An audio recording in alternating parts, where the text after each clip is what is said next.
Hey everyone, and welcome back to another video. In today's video, we're going to break down a common rock climbing technique, the heel hook. We'll look at what a heel hook is, the muscles involved in performing it, potential injuries that you can sustain from a heel hook, and some exercises that would be beneficial to do if you want to improve your heel hook or rehabilitate an injured leg to perform a heel hook.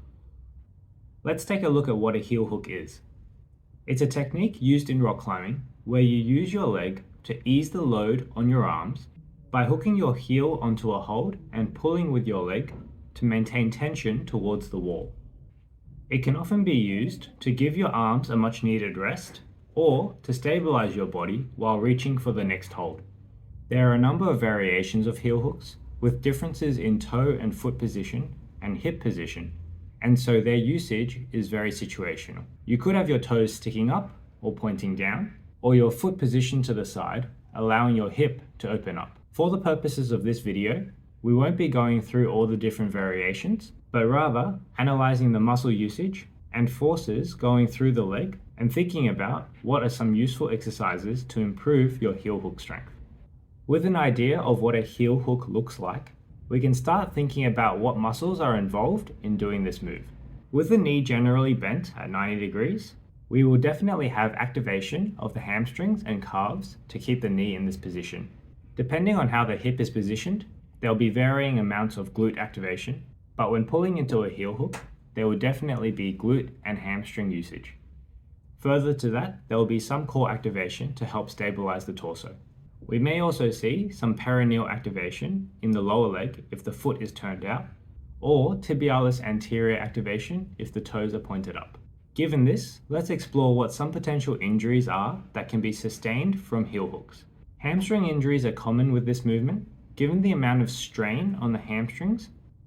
The hamstrings are made up of the medial or inner and lateral or outer hamstring muscles, comprising of the semitendinosus and semimembranosus on the medial side, and the biceps femoris with two heads, the long head and the short head, on the lateral side.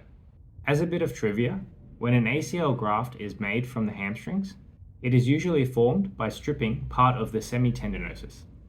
Another interesting injury that can occur from heel hooks is an injury to the PCL. The PCL is a sister ligament to the ACL, and it stands for the posterior cruciate ligament. Its job is to do the exact opposite of the ACL, or the anterior cruciate ligament. It prevents excessive posterior or backwards movement of the tibia relative to the femur. Usually, the PCL is injured in what is known as the dashboard injury, whereby in a car accident, the dashboard is pushed into the lower leg while the knee is bent, causing the lower leg to move backwards excessively relative to the upper leg. The same force would occur when falling on a bent knee during sports, so do be careful while bouldering not to fall on a bent knee. With the biomechanics of a heel hook being a pulling action from the hamstrings while the knee is bent at 90 degrees, this would relatively pull the tibia posteriorly. If there is sufficient force on the tibia pulling it backwards from the hamstring, the PCL will engage to prevent the excessive translation. This can lead to it being strained or torn if the hamstrings overpower the PCL. With these in mind, let's get into some exercises that would be useful to do in late-stage rehabilitation or prevention of injuries while performing a heel hook. The first exercise would be a single leg glute and hamstring bridge. This is a simple exercise which would be great to warm up the muscles that are commonly used in a heel hook. To do this, lie on your back and bend one knee up while keeping the other leg straight off the ground. Push into your heel and lift your pelvis and back up until you form a straight line with your body. Then lower back down and repeat. To challenge your stability in this exercise, you can cross your arms across your chest and do the same motion. You can also add a degree of difficulty by performing what I like to call bridge walkouts. Here, you start with your feet close to your glutes and push up into a bridge. Then choose one foot and lift it up while you maintain a bridge with the other leg. Then place that foot back down, slightly further away from the starting position. Then lift up the other foot and again place it down, slightly further away from you.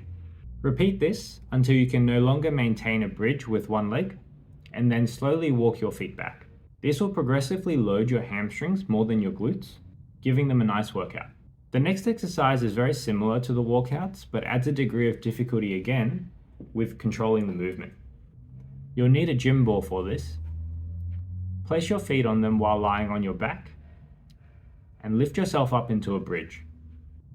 Then slowly bend your knees so that the gym ball rolls towards you, and then straighten your knees so that the gym ball rolls away from you.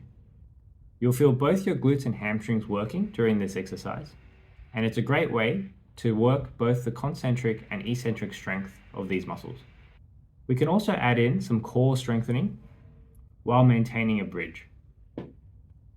Hold a small weight with both hands and rise up into a bridge, either a double or single leg bridge. Then lower the weight slowly over your head, keeping your arms straight. Do this while maintaining a bridge. This will engage your core while keeping activation of your glutes, hamstrings, and calves. The exercises shown in this video might not be suitable for you if you have recently injured your hamstring or PCL. If you are looking for more exercises to help rehabilitate your hamstring or PCL after injury, it would be best to get assessed by a qualified health professional or physiotherapist so that they can provide you with an individualized treatment program suited to your injury. If you have enjoyed this video or found the information in this video helpful, please hit the like button and leave me a comment down below. Also, subscribe to the channel to see more videos where we analyze injuries and techniques and go through some rehabilitation tips for them. Thanks so much for watching, and I'll see you in the next video.